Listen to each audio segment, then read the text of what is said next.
देवतुल्य हमारे देश में एक और हैं, वो भी देवतुल्य बनने के चक्कर में 24 घंटा लगे रहते हैं।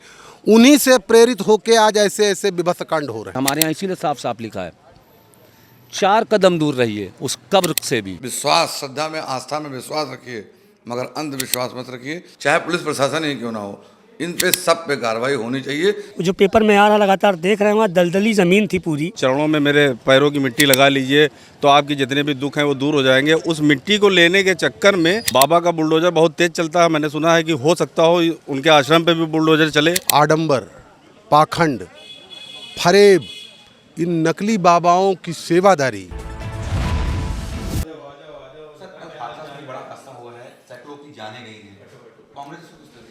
देखिए, कांग्रेस की पूरी संवेदना उन परिवारों के साथ है जिनके घर में दुर्घटनाएं हुई, जिनके घर की मृत्यु हुई है। मुआवजा भी मिलना चाहिए, हमारी मांग है आपके माध्यम से। दूसरी चीज़ ये कि जो लोग जिम्मेदार लोग हैं उन पर कार्रवाई होनी चाहिए। इस तरह के आयोजन जो कर रहे हैं उनका कौन जिम्मेदार है, कहीं ना कहीं उनकी जिम्मेदारी निश्चित होनी चाहिए। और देखिए, हमेशा हमारा सनातन धर्म है, उनमें जो पूजा पाठ पद्धति है हमेशा एकांतवास सुना जाता है और ईश्वर एकांत में मिलते हैं। आपके चैनल के माध्यम से ये संदेश है कि विश्वास, श्रद्धा में, आस्था में विश्वास रखिए, मगर अंधविश्वास मत रखिए। क्योंकि आपके सामने कई उदाहरण हैं। मैं सीता का उदाहरण लेता हूँ।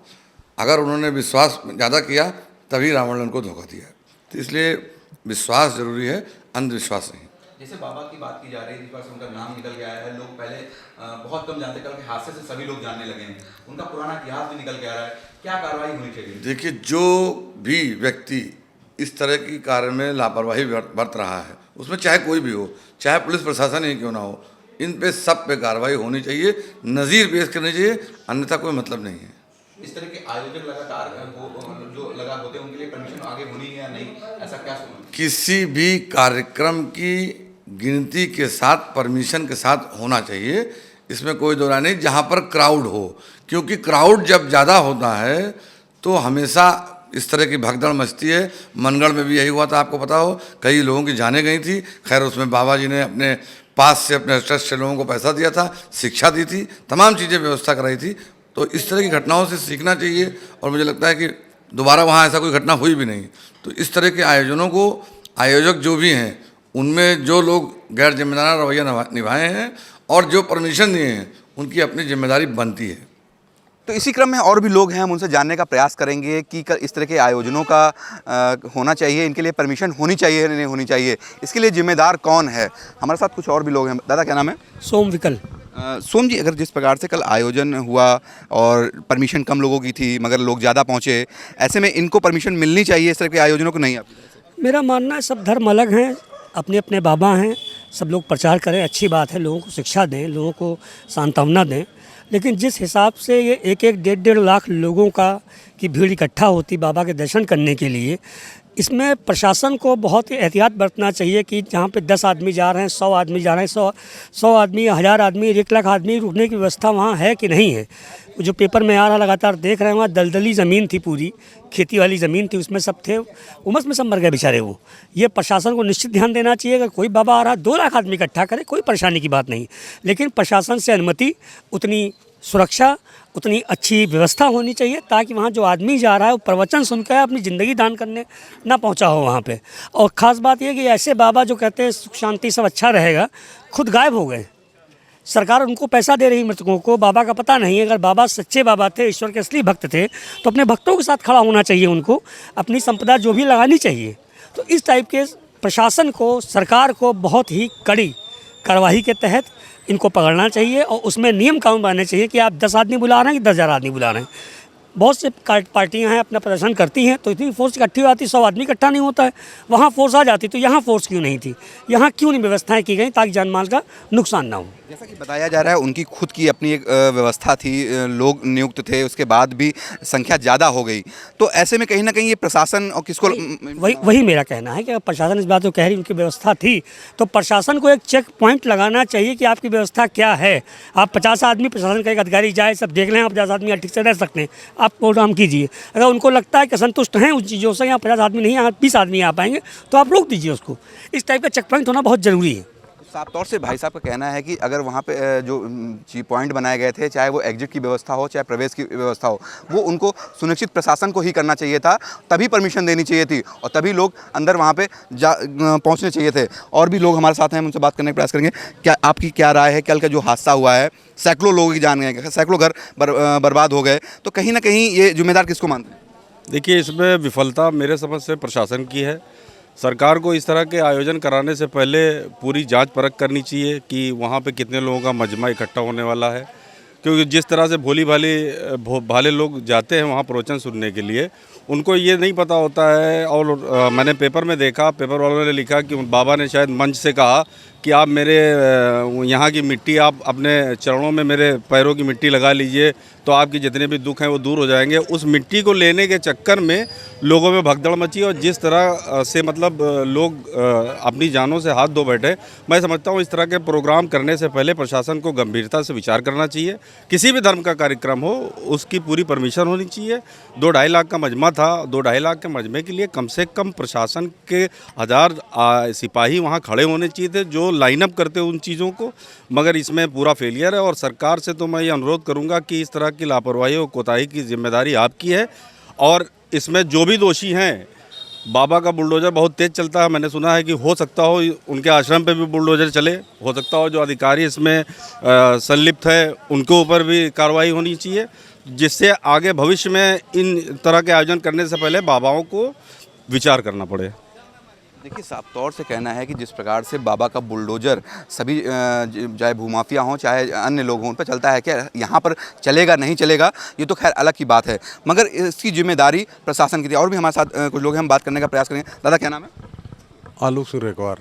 आलोक जी, जिस प्रकार से कल यह हादसा हुआ, सैकड़ों लोग की जानें गई हैं, कहीं ना कहीं जिम्मेदार किसको मानते हैं?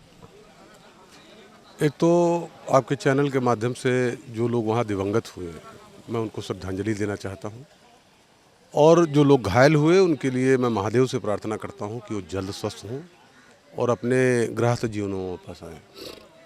ये हादसा एक तरीके से इंडिकेटर जला गया है हमारे समाज, हमारी सोसाइटी के लिए। वो एक मैसेज भी छोड़ गया है। ये ज़रूर है कि बहुत सारे लोग उसमें हताहत हुए, बहुत सारे परिवार बर्बाद हो गए, लेकिन कहीं ना कहीं वो एक संदेश ज़रूर दे गया है। आडंबर, पाखंड, फरेब, इन नकली बाबाओं की सेवादारी, इन सबसे इस पूरे सनातन और हिंदू समाज को, और हिंदू समाज ही न कहेंगे सभी धर्मों के लोगों को, अपने ये मजलिस, जलसे और ये तकरीरें, ये पंडाल में सत्संग जैसे झूठे आयोजन, इनसे दूर रहना चाहिए। ईश्वर हर आदमी के हृदय में है, राक्षस दिमाग में बैठता है। आप जिसके भी उपासक हों, आप अपने में ढूंढिए उनको, और इस तरह से भीड़ तंत्र से बचने का प्रयास करना चाहिए। एक सेट माइंड करके लोगों को एक पंथ विशेष बनाने की जो प्रथा इस देश में शुरू हुई, आज उसकी वजह से ये पूरा देश एक दुर्दशा में जा रहा है। ये भीड़ तंत्र आप सत्संग के नाम पे, प्रवचन के नाम पे, कथाओं के नाम पे इकट्ठा करते हैं, और लोग आजकल इस तकनीकी और इस भौतिक दुनिया से ऊब कर लोग शांति के लिए, आत्म सुख के लिए यहाँ पहुँचते हैं, और वहाँ इस तरह से दुर्भाग्यशाली दुर्घटनाएं हो जाना, निश्चित रूप से इसके बहुत सारे लोग जिम्मेदार होंगे।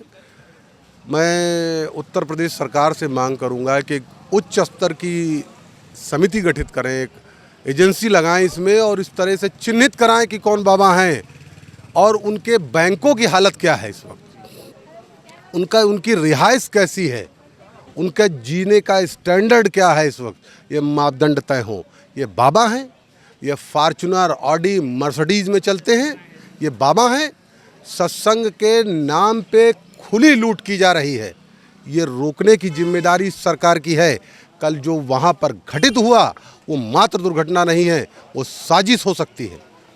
क्या लगता है जिस प्रकार से FIR कल रात में ही दर्ज हो गई, उन लोगों के मैनेजमेंट को लेके हुई, मगर कहीं बाबा का नाम नहीं है? देखिए, बाबा का नाम नहीं, देखिए अब बाबा वाला करेंगे तो स्टाफ चलता है मित्र। खादी में खादी का स्टाफ, खाकी में खाकी का स्टाफ, काले कोट में काले कोट का स्टाफ, तो बाबाओं में बाबा का स्टाफ।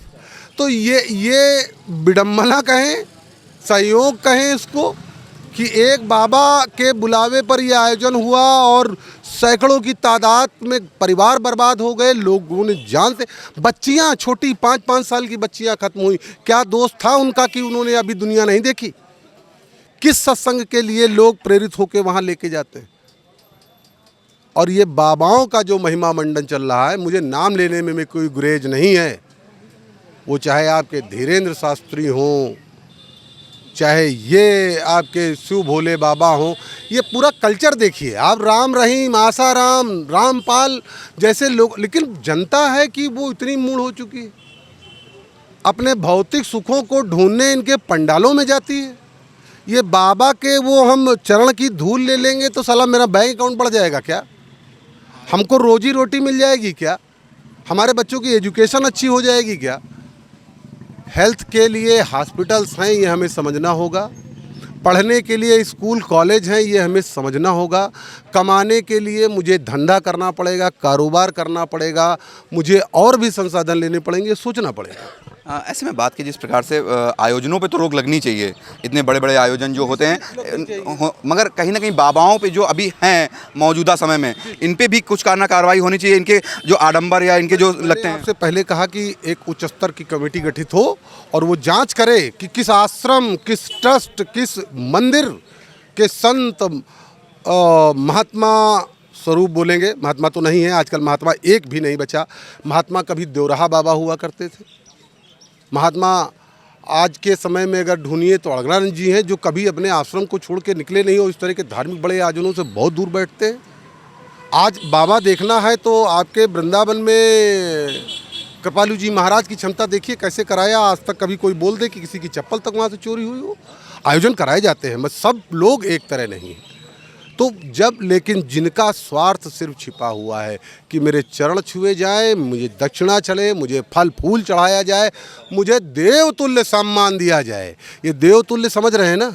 देवतुल्य हमारे देश में एक और हैं, वो भी देवतुल्य बनने के चक्कर में 24 घंटा लगे रहते हैं। उन्हीं से प्रेरित होकर आज ऐसे ऐसे विभत्स कांड हो रहे हैं, उन्हीं से प्रेरित होकर। कहीं ना कहीं इन पे सब पे रोक लगनी चाहिए। बिल्कुल निश्चित रोक लगनी चाहिए और कार्यवाही होनी चाहिए, और ऐसी कार्यवाही होनी चाहिए कि आने वाले समय में नज़ीर मिले और लोग ऐसे कृत्य, ऐसे आयोजनों से डरें, वो या चाहे आम जनता हो और चाहे तरफ पाखंडी बाबा हो।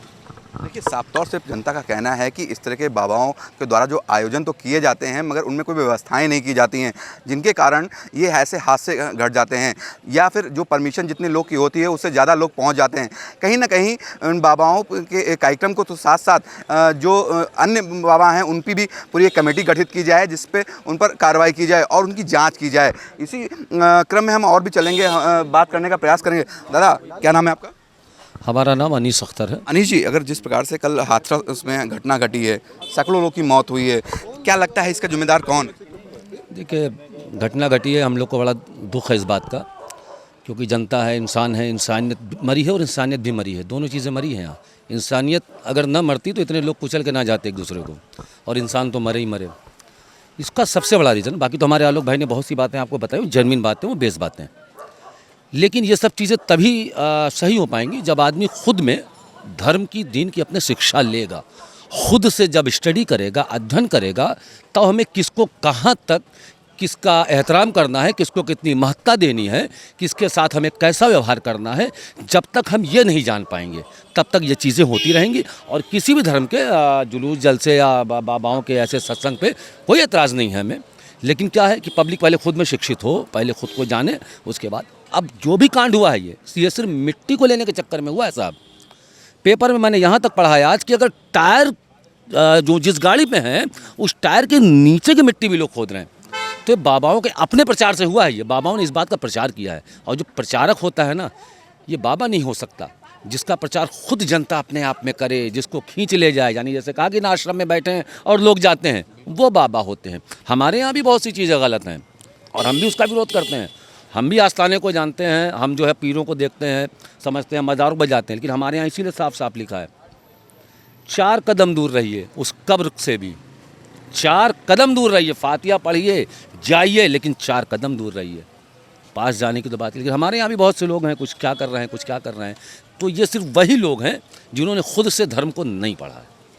देखिए, साफ तौर से जनता हमारे बीच में थी, तो इनको साफ तौर से पब्लिक का यही कहना है कि ये जो आयोजन है इनको पूरी सुरक्षा के बीच में और जो भी भीड़ है उसको देखते हुए, वहीं अगर बात की जाए कल की जो कहीं ना कहीं जो कारण निकल के सामने आ रहे हैं वो बहुत ही चौंकाने वाले हैं। अब देखना ये होगा कि आने वाले समय में इन पर कौन सी कार्रवाई होती है और लगातार हो रहे आयोजनों पर रोक लगती है या बाबाओं पर रोक सीधा लग जाती है। कैमरामैन नीरज के साथ अश्वनी अवस्थी, NTV निष्पक्ष। देश विदेश की ताज़ा खबर पाने के लिए हमारे चैनल NTV निष्पक्ष को सब्सक्राइब करें व बेल आइकन दबाना ना भूलें।